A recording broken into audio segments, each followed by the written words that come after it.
is a hunk of walnut here. This is a 5.5 inch piece off one of them.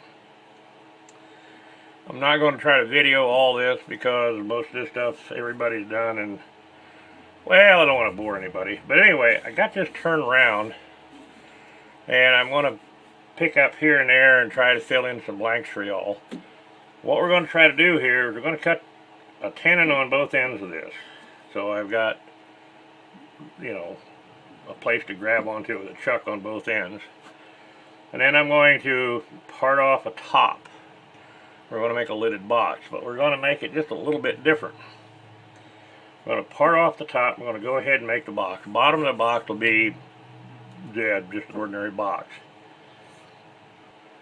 We're going to have this top about 1.5 inches thick. So we're going to turn the chuck around, or the top around in the chuck. We're going to hollow it out, but we're only going to hollow it out, oh, probably a 1/2 inch, maybe a little less. And that's going to be where it sits on the bottom. So once we get this top turned how we want it, turned around and hollowed out, then we'll have the diameter for the tenon on the bottom of the box for the lid to fit into. So we get that done, we get the bottom made. We get the bottom sanded inside and out. We won't take the tenon off the bottom because we're going to use it.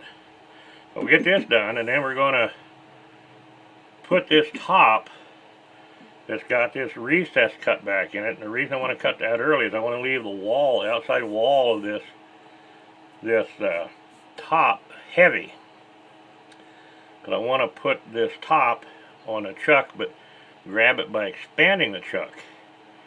And then we are going to shape the top, flatten it, and then we're going to cut a recess in this top here, just like we were making another box. In other words, there'll be a box with a lid that'll actually be another little shallow box. And then on top of this shallow box, I got a piece of maple down here. We're going to cut a very thin chunk of maple and make what would be like a cookie jar lid for this small box. This bottom will just be a plain Jane box, but this top is going to be a little bit different, and as we start working through it, I'll show you what I'm doing and how we're getting it done. Alrighty, be back with you when we get some work done.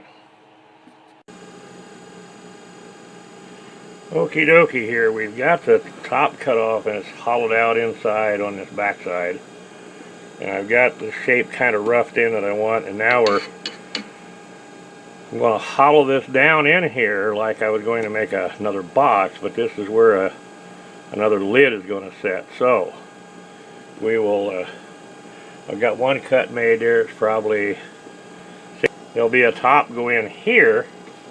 It'll be made out of maple. So that will be the deal. And when we get this a little further along here, and I'll bring you back and show you what it's looking like so far.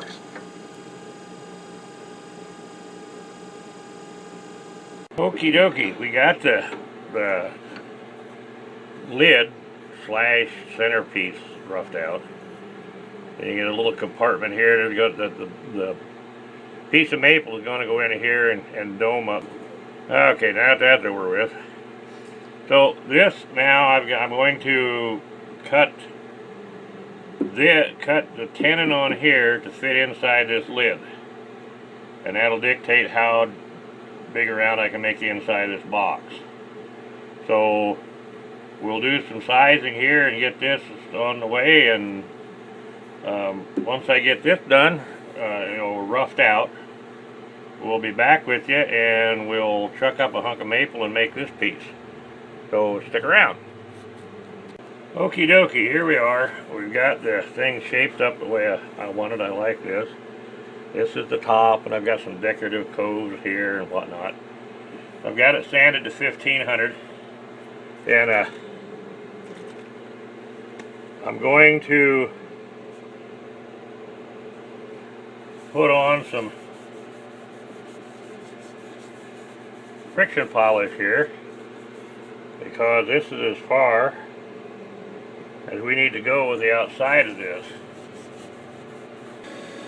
We'll go on from there to putting the top together. Okie dokie, we got the box done, well, not done. It's got the bottom's done, it's finished inside and out, the top's finished outside. And this is a chunk of maple. And what we're going to do here, or attempt to do, is we're going to knock a little chunk of this, put a tenon down here. It's just a short tenon, doesn't have to be anything monstrous. I'm going to put a tenon down here, and then we're going to cut it off what we think we want to do to create that little crown top for the other half of the, well, the other third of the box. So we're going to take some measurements here and so forth and so on, and kind of more or less just so we're going to decide here now, do we want to go halves, 3/4, what do we want to do? Well, there's a little recess in that part of the lid, probably the 3/8 of an inch deep, so we want to come up out of there and have enough to make this look like a little crown on top, kind of like a Michelin tire man. We want to keep this idea here going, where we got the beads and coves cut in this. So we want to keep that going one more time here with the maple top, and it'll set in here. That's all we're trying to do. It's not rocket science. Just think it through and figure out what you're going to do. Like I said, there's probably, let's see, there's 3/8 of an inch recess in here. So if I raise this another 1/4 inch, you theoretically could put something in here that's almost an inch tall. So not that you'd want to. I'm just saying that's what it'll be. So anyway. This is not very thick in the middle here because of the way it's cut out. So we're going to keep this kind of small. We don't want somebody putting lead sinkers in here and have them. Okie dokie, here we are. Obviously, talking to you. Anyway, we got the piece of maple on here, got it all shaped up. All I got to do is sand it. And this is the lid that goes in the lid. It's made out of maple. It goes in there that way, and then this lid fits on the big box. And I'm sorry I couldn't show you a lot of this because of the length of the video, but this was all just, you know, plain ordinary end grain turning a box and a lid. And the only thing I did is recess this lid so there's a little hole there, and you can put something in it and put the lid on it, and yappa dappa, you got a hiding spot.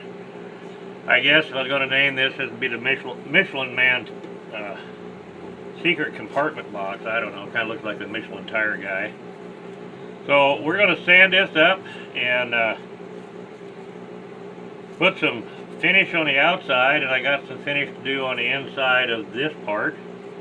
We'll get all that done, and then we'll bring the box back over and parted off the parent piece of stock that came from, and we will have made a double lidded box. And I'm learning on videos. Hopefully I'll be able to run video while I'm doing some of this stuff and be able to edit it better so you can see more. But anyway, that was my intention, and this is what we have here.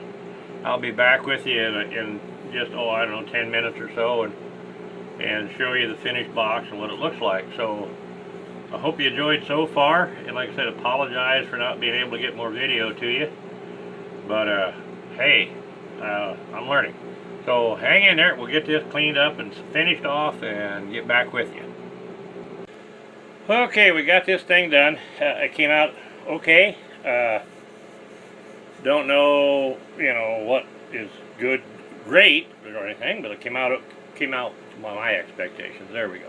Anyway, told you I'd show it to you when you're done, and when I got her done, and need to figure out how to best edit these things to show more of what I'm doing. But here it is. This is it. This is all walnut, and the very top of the lid comes off just like any other lid. And of course, this is hollowed out down, finished inside. But then there's this little compartment on top of here that is maple.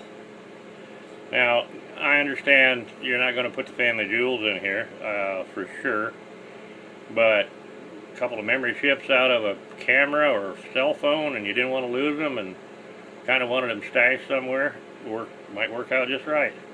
And I made this to where this joint is really tight. Now, I'm sure that'll loosen up in time. They always do. But for right now, that fits pretty snug, and when it's setting all together, that's what it looks like. And I want to say I bought this wood. They're 3.5-inch square spindle blanks, and they're 17 inches long, and I got them from Packard Woodworking. And they are tremendous blanks. They are very nice, dried. I don't know if they're air dried or kiln dried. The grain, as you can tell here, if I can get the light on this thing right, the grain on this stuff is just out of this world as far as walnut grain goes. I mean, I would not hesitate if I had a piece of this big enough to build another gun stock, which I've done a lot of. So, very, very nice wood. The maple came from them. It is also some of the nicest maple I've worked with for a while. Very clean grain. Nice and dry, cuts very well. I don't have any complaint at all. So that's where the material comes from. That's what the project looks like finished, and hope you guys enjoyed doing this, and I will keep working on refining these videos for you. Thanks a bunch.